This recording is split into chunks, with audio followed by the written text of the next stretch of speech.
Breaking news చూస్తున్నాం. జనవరిలో regional ring road కు శంకుస్థాపన చేస్తామన్నారు మంత్రి కోమటిరెడ్డి వెంకటరెడ్డి. కార్యక్రమానికి కేంద్ర మంత్రి నితిన్ గడ్కరీని ఆహ్వానించామన్నారు.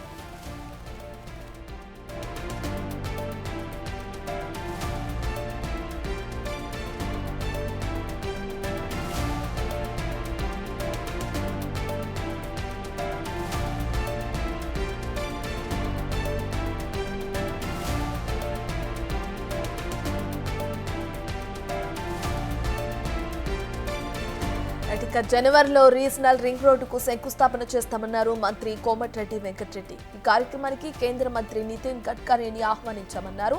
పెండింగ్ ప్రాజెక్టులపైన గంటకు పైగా చర్చించామన్నారు. కల్వకుర్తి శ్రీశైలం ఎలివేటెడ్ కారిడార్ కు గ్రీన్ సిగ్నల్ లభిస్తుందని ఆశాభావం వ్యక్తం చేశారు. రింగ్ రోడ్ సంబంధించిన టెక్నికల్ మరియు ప్రాజెక్ట్ అప్రూవల్స్ అన్నీ కూడా ఇవ్వాలని ఎప్పటి నుంచో ఫాలోఅప్ చేస్తున్నాం. ఈ 20వ తారీఖు డేట్ పెట్టిను. డిసెంబర్ 20వ తారీఖు రోజు నా కమిటీలో దాన్ని క్లియర్ చేసి వచ్చే నెలలో రీజనల్ రింగ్ రోడ్ ఫౌండేషన్ రావాలంటే తప్పకుండా వస్తానని చెప్పాను. ఇంకా దానికి సంబంధించిన ఫైనాన్షియల్ క్లియరెన్స్ కానీ ఫేజ్ 2 ఏదైతే సదరన్ పార్ట్ ఉందో ఇంకా ల్యాండ్ ఎక్విజిషన్ మా ప్రభుత్వం ఉచితంగా చేసింది. గతంలో చేసింది నార్థన్ పార్ట్కు టోటల్ 100% ల్యాండ్ ఎక్విజిషన్ కంప్లీట్ అయింది. దానికి కూడా టెండర్స్కి పిలిచే విధంగా క్లియరెన్స్ ఇవ్వాలని చెప్పి కోరడం జరిగింది. వారన్నీ కూడా దాంతోపాటు శ్రీశైలం కల్వకుర్తి నుంచి శ్రీశైలం వరకు 62 కిలోమీటర్ల ఎలివేటెడ్ కారిడార్, అది అమరాబాద్ టైగర్ రిజర్వ్ ఫారెస్ట్లో ఉన్నది. పర్మిషన్ రోడ్ వైడనింగ్ పర్మిషన్ ఇయ్యరు. రోడ్ చిన్నగా ఉన్నది. శ్రీశైలం దేవస్థానానికి పోయే రోడే కాకుండా ఆంధ్రాకు తెలంగాణకు తిరుపతికి పోవాలన్నా ప్రకాశం జిల్లాకు పోవాలన్నా 60 కిలోమీటర్లు తగ్గుతుంది.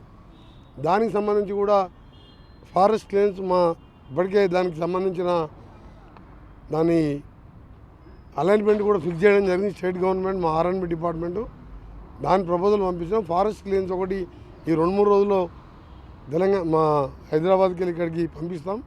దాన్ని కూడా వెంటనే DPR పెట్టి శాంక్షన్ చేయాలని గతంలో కోరినాం. ఈరోజు మళ్ళీ చర్చకు వచ్చింది. దాన్ని వెంటనే శాంక్షన్ చేస్తున్నట్టు వారు చెప్పడం జరిగింది. ఫారెస్ట్ క్లియరెన్స్ నెక్స్ట్ మండే వరకు నేనే పర్సనల్గా ఉండి మళ్ళీ తీసుకొని వచ్చి కలుస్తానని చెప్పి వారికి చెప్పడం జరిగింది. ముఖ్యమైనది హైదరాబాద్ విజయవాడ 6 లేన్కి సంబంధించి చాలా సీరియస్గా డిస్కషన్ అయింది. రోడ్ వైడనింగ్ చేసి ఉన్నది. గతంలో GMR వాళ్ళు చేసేది ఉండే 2022లో స్టార్ట్ చేసేది ఉండే. అతను కూడా చెప్పి నువ్వు 5 ఏళ్ళు ఎంపీగా ఉండి రెగ్యులర్గా ఫైట్ చేసినావు.